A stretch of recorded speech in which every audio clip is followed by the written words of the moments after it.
ಪಂಡಿತ ಮೋತಿಲಾಲ ನೆಹರು ಅವರ ಅಧ್ಯಕ್ಷತೆಯಲ್ಲಿ ರಾಜ್ಯ ಘಟನಾ ಸಮಿತಿಯು 6-6-1928 ತನ್ನ ಕಾರ್ಯಾರಂಭ ಮಾಡಿತು.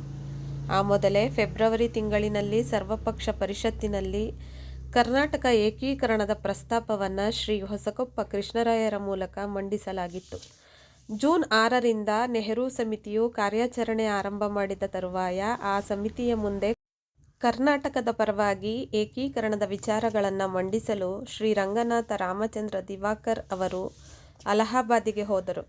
ಮಾತ್ರವಲ್ಲದೆ ನೆಹರು ಸಮಿತಿಗೆ ಮನವರಿಕೆಯಾಗುವಂತೆ ಕರ್ನಾಟಕದ ಸ್ಥಿತಿಗತಿಗಳನ್ನು ಮತ್ತು ಜನತೆಯ ಅಭಿಪ್ರಾಯಗಳನ್ನು ವಿವರಿಸಿ ಸಮಿತಿಯ ಎಲ್ಲ ಪ್ರಶ್ನೆಗಳಿಗೂ ಸಮರ್ಪಕ ಉತ್ತರ ನೀಡಿ ಹಾದಿಯನ್ನು ನಿರಾತಂಕಗೊಳಿಸಿದರು.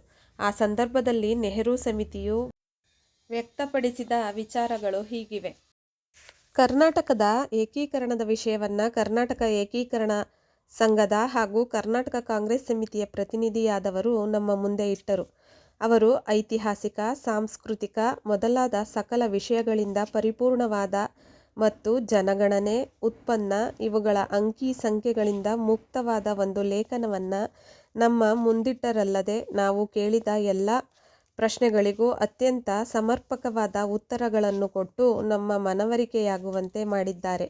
ಈ ರೀತಿಯಾಗಿ ಕರ್ನಾಟಕಕ್ಕೊಂದು ಪ್ರತ್ಯೇಕ ಪ್ರಾಂತವನ್ನು ಕನ್ನಡಿಗರು ಬೇಡುವುದು ಯಥಾಯೋಗ್ಯವಾಗಿದೆ.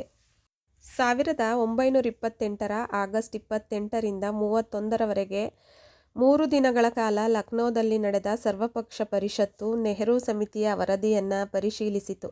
ಅನೇಕ ಸಂಘ ಸಂಸ್ಥೆಗಳು, ಪ್ರತಿನಿಧಿಗಳು ಮತ್ತು ವಿವಿಧ ಪಕ್ಷಗಳ ಪ್ರಮುಖರು ಪಾಲ್ಗೊಂಡಿದ್ದ ಸಭೆಯು ನೆಹರು ಸಮಿತಿಯ ವರದಿಯನ್ನು ಸರ್ವಾನುಮತದಿಂದ ಅಂಗೀಕರಿಸಿ ಭಾಷಾವಾರು ಪ್ರಾಂತ್ಯ ರಚನೆಗೆ ಒಂದು ಆಯೋಗವನ್ನು ರಚಿಸಲು ನಿರ್ಧರಿಸಿತು.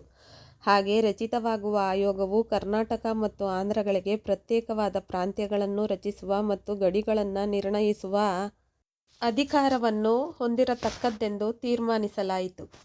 28-12-1928ರಂದು ಕಲ್ಕತ್ತಾದಲ್ಲಿ ನಡೆದ ಅಖಿಲ ಭಾರತ ಕಾಂಗ್ರೆಸ್ ಅಧಿವೇಶನವು ನೆಹರು ಸಮಿತಿಯ ವರದಿಯನ್ನು ಅಂಗೀಕರಿಸಿತು. ಕರ್ನಾಟಕ ಏಕೀಕರಣ ಇತಿಹಾಸದಲ್ಲಿ ಇದೊಂದು ಅತ್ಯಂತ ಮಹತ್ವದ ಘಟ್ಟವಾಗಿ ಪರಿಗಣಿತವಾಗಿದೆ.